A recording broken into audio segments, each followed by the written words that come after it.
I think there are big changes coming around. You've even seen this language from the left in recent days. They've talked about the Green New Deal, right? Evoking the New Deal is evoking Franklin Delano Roosevelt.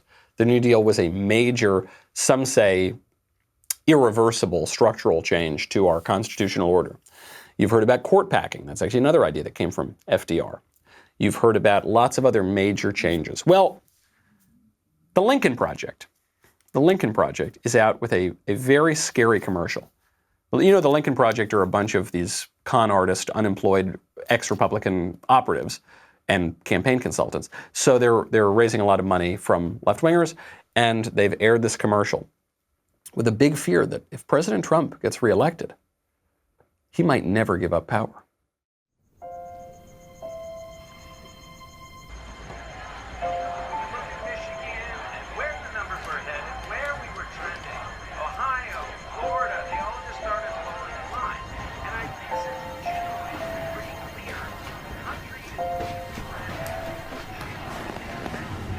Hey, honey. Hey, Mommy. You asked me to wake you and tell you what happened in the election. Who won? Trump. Trump won. But I thought you could only be president 2 times. Not anymore.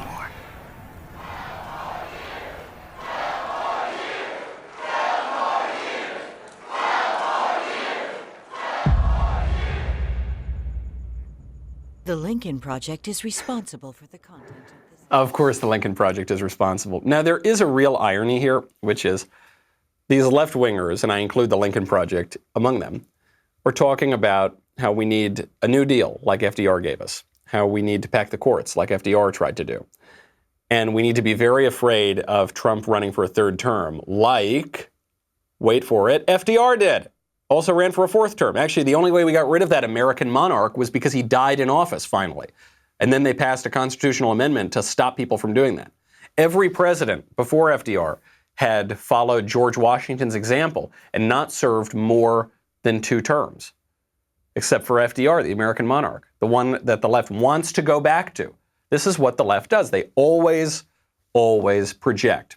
I mean, I got to tell you, that commercial got me really excited for Trump's 3rd term. I don't think he's willing to do it. I want him to go in like Charles II and say, Congress, you are dissolved. Go home. I am the emperor. It's not going to happen. Not going to happen. Sorry, guys. Sorry, Lincoln Project. Now, the Lincoln Project, none of them actually believe that's going to happen. The Lincoln Project is the most dishonest hack movement in politics that I've seen in my lifetime.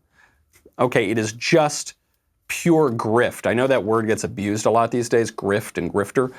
It means con artist, and it's basically used to apply to anyone that you disagree with. That's how it's become popular. But there is a specific use of this, and the specific use applies to the Lincoln Project. They are con artists. They don't believe anything. The reason they started the Lincoln Project is because they were out of work GOP campaign consultants who couldn't get hired anymore because it was Trump's party now, and he kicked all of them out. So they gave up all of their principles and became Democrats, if they had any principles in the first place. And a lot of them were in debt. Some of them were lobbyists for Russia. I mean, these are corrupt dudes who have been working in politics for a very long time. So they just air a bunch of nonsense. But the way it works, actually my kind of defense of the Lincoln Project and why I think some conservatives should come around to it, is all the Lincoln Project is doing is lining the pockets of these unemployable campaign consultants by milking Democrats. So the Lincoln Project is a wealth redistribution scheme to take idiot, gullible Democrats' money and give it to unemployed GOP campaign consultants. I'll give you another example. They just put a couple billboards up in Times Square.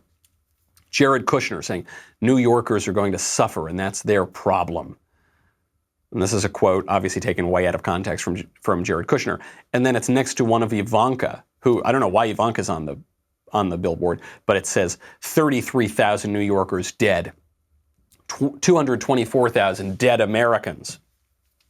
Like that's Ivanka's fault, like Ivanka killed them. Also, if the number of New Yorkers dead is so disproportionate to the number of Americans, maybe that's not the Trump's fault.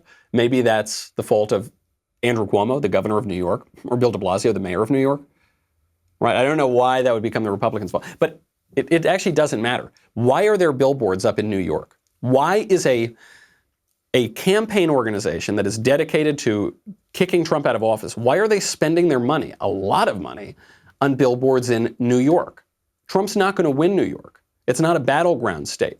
That's a Democrat state.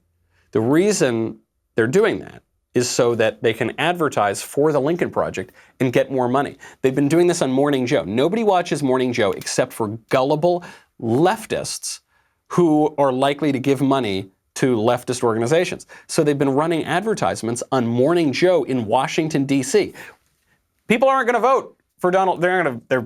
Washington, D.C. is taxation without representation to begin with, but they're not going to vote for Trump, even if they were going to play a significant role in the presidential election. They're not going to vote for Trump there. It's just a way of taking money from Democrats. And that's totally fine by me. It's kind of funny. I almost respect these con artists a little bit more than the crazy people, because there are these hacks like the Lincoln Project. And then there are people who genuinely believe this stuff that they're putting out there. There's one video in particular, a woman crying in her bathtub over Trump, that is not even over Trump, over Amy Coney Barrett, that is really a work of performance art. I hope you enjoyed that short segment from the Michael Knowles Show. Be sure to check out the full episode linked in the description, or download the podcast wherever you listen to podcasts.